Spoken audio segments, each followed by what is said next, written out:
In 1967, Willie Morris wrote a memoir, North Toward Home, in which he recalled his childhood in the Mississippi Delta, a place with its share of dark history, but also one of abiding grace and goodness, humor and eccentricity.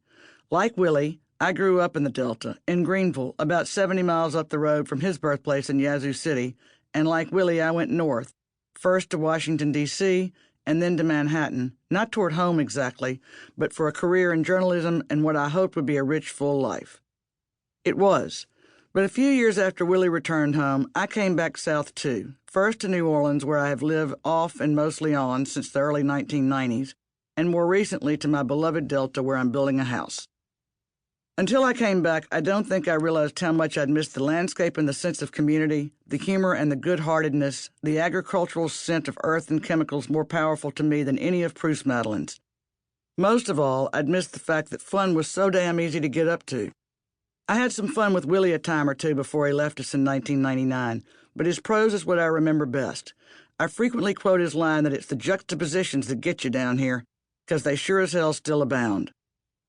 A couple of years ago, for example, I found myself slap in the middle of some typically jarring contradictions when my good buddies Roy Blunt Jr. and William Dunlap and I served on a panel together in Jackson, Mississippi, the city Willie ultimately called home. Our assigned topic was fairly loose, but we knew we'd be touching on possums. Roy and I have both written about them. There's an essay about the misunderstood marsupial on these pages, in fact. And Dunlap has not only painted one, he is the creator of the Tastio Possum Cocktail.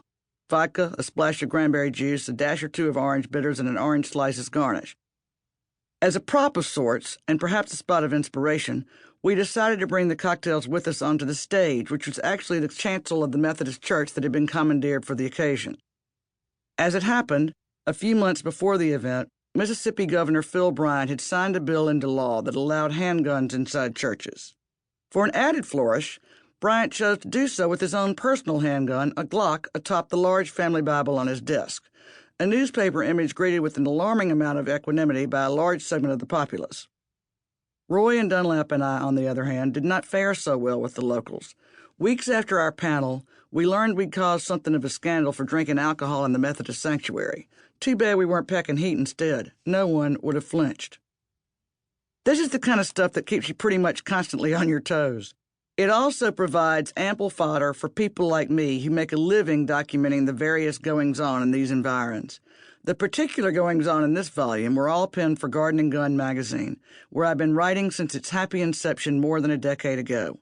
Its very name is a juxtaposition, taken from a fabled, sadly long-shuttered bar in Charleston, South Carolina, where I was lucky enough to be taken as an underage college student visiting the city for a friend's debutante party.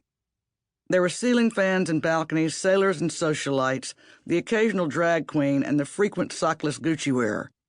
It was an eclectic, high-low mix of folks, one not entirely representative of the South, but close enough that the founders of a magazine about Southern culture chose to take its name. My column in the magazine is called, appropriately, The High and the Low, and I have a great time brainstorming its wide-ranging topics with my intrepid editor, David DiBenedetto.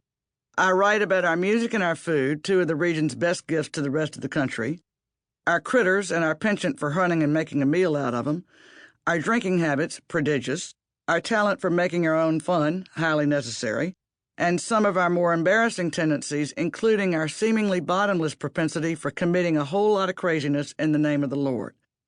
I still get mighty embarrassed by the behavior of some of the folks in my region, but it has also been my fellow Southerners who have brought me the greatest joy, on the page, over the airwaves, around the dinner table, at the bar, or hell, in the checkout line. Willie contended that he could write best about the land of our birth from the distance Manhattan afforded him. I find it useful and endlessly entertaining to be right here in the thick of things. What I love most about where I live is that my fellow residents have always had an enormous capacity for laughing at themselves. For good reason, of course, but it's a quality we could all do with a lot more of in these fraught times. It's hot and even more humid. The mosquitoes are murderous, and we might all be half crazy, but I am grateful every day that I ended up returning south toward home.